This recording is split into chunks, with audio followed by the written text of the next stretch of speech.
洱海是我们的母亲湖，保护好以后才可以持续去发展。我们把黄沙之城日久了，日水青山，就是金山银山这个人呢也就实现了。我们要深怀对自然的敬畏之心，尊重自然，顺应自然，保护自然，构建人与自然和谐共生的地球家园。I've spent the better part of the last 2 days with He Licheng, a local Dali fisherman that's witnessed the turmoil and changes of his hometown's environmental and ecological development. 这块沙确实对鱼跳的。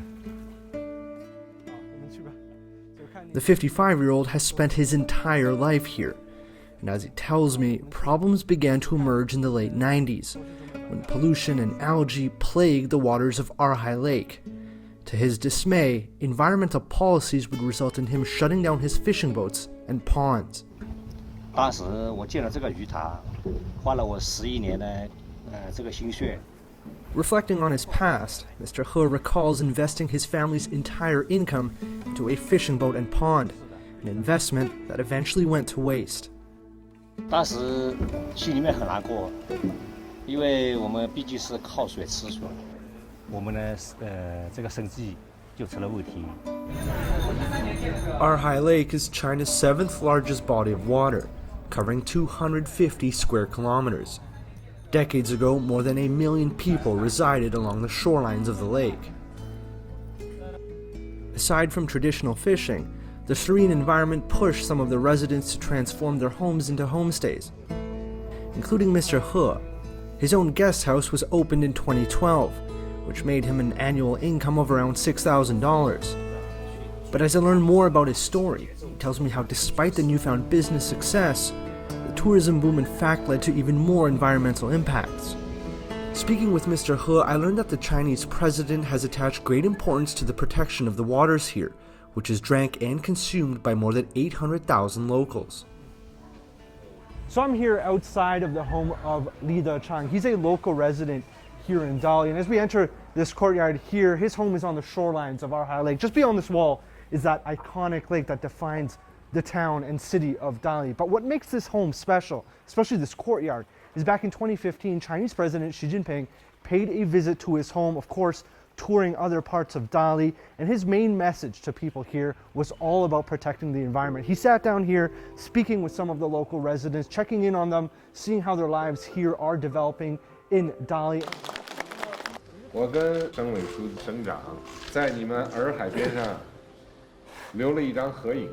我说我现在看到这个水啊，希望多少年过了以后再照一张照片，那时候的水比现在更干净，啊，更清澈。如果不干净了，我要找你们。Asking about the president's visit, Mr. Li tells me that it brought not only greater funding for environmental protection, but more importantly, an increase in awareness. From 2011 to 2016, the number of tourists visiting Dali increased from 15 million to 39 million. But statistics show that driven by huge economic benefits, about 90% of the restaurants and hotels around Erhai Lake were operating illegally. They were also the main source of pollution, exacerbated by the absence of sewage treatment facilities. In 2017, Yunnan announced a series of measures, including bans on catering businesses that discharge pollutants into Erhai Lake. More than 2,400 restaurants and homestays were shut, including that of Mr. He's, which was closed for 8 months. 我开在挂堤以后，水是20瓦左右，但是这一次我们付出呢，我们一点都不后悔，一点都不后悔啊，一直非常支持，因为当时我们是也想到，我们靠这个洱海吃饭，这个洱海环境好了，水质好了，我们才会有可持续性发展。 Then came the construction of a new ecological corridor alongside the shores of the lake. This would end up with Mr. He tearing down parts of his family in, but this time he changed his attitude completely. 当时也是没有越野，直接就是双手扎通拆除，是我们起到带头作用。 This is what Mr. He kept on telling me during the day. With the improvement of water quality, many villagers, including him, started other business ventures in 2020. Mr. He secured 580 acres of land to grow rice and oilseeds. This was also what the government called the green and organic agriculture industry. After more than 2 decades of persistent efforts to clean up the shores and waters of Erhai Lake, both locals and visitors can now enjoy this lush and serene environment. But the hopes are that this isn't something temporary, but instead something that lasts for future generations to come.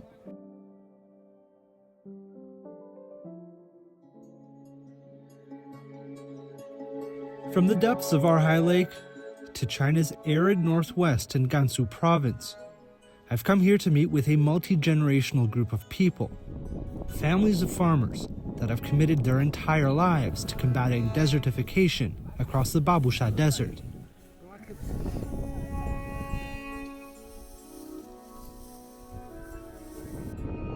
"40 years ago, this entire area was barren, with expanding sand dunes as a result of drought and overcropping. 最开始做哈这个林的时候是，有个房子有个住处，啥都不来了。周来都是和老汉都这种，他说我不干了，我50多岁了，这个热死在这个地方。 As the last of the first generation of farmers to be known as the 6 old men, Zhang Runyuan, together with 5 other villagers, began planting trees together dating back to the 80s.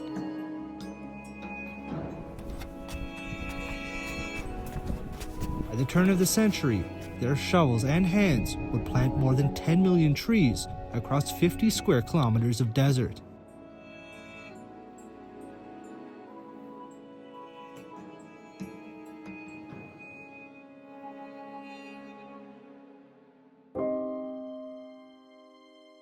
In 2019, the locals of Babusha were recognized for their anti-desertification efforts during a visit by Chinese President Xi Jinping.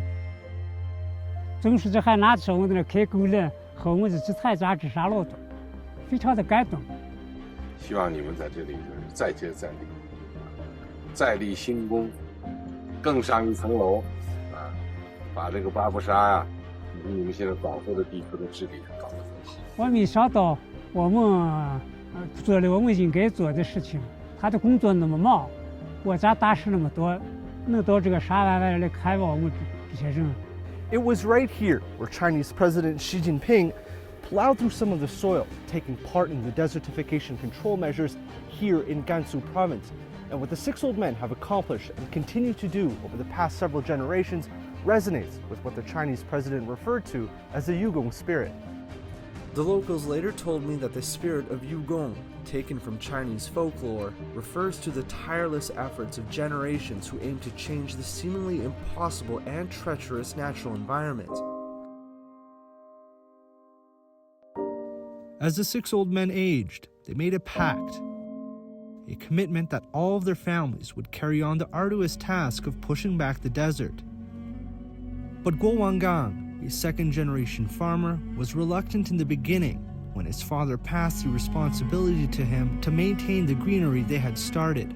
一开始啊，那么他们这个寸草不生的沙漠很不理解，也不相信你这个老人能把啥治住，因为给我这个感觉，刮风下雨啊，自然灾害，我们人类是治不住的。 Then calamity struck in 1993. A sandstorm that left 23 people dead, including 18 children. This changed Guo forever, realizing the significance of what his predecessors had set out to do. 我们连我们的孩子都保不住，我们的来日生头的土地保不住，我们这个地方不知啥怎么生活了。 As he looks on at the saplings that have been planted, growing taller day by day, his determination to curb the desert's expansion has only been amplified over the past few decades.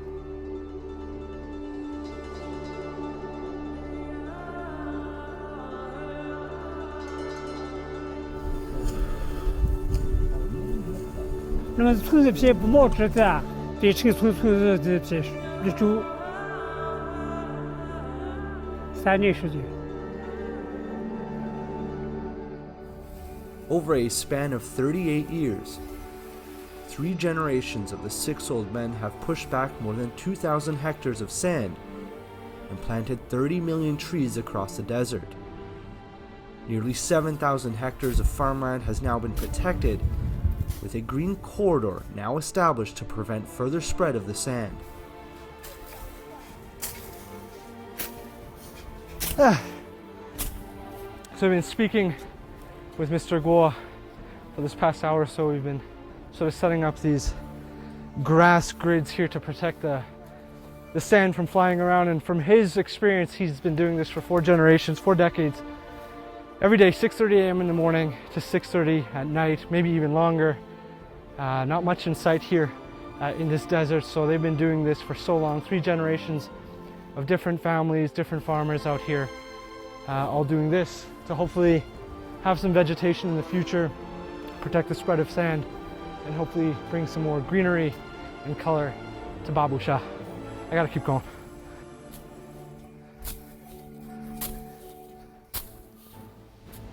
What I saw in these 2 distinctive parts of China was how ordinary people have made sacrifices to protect the environment, not only for today, but for future generations.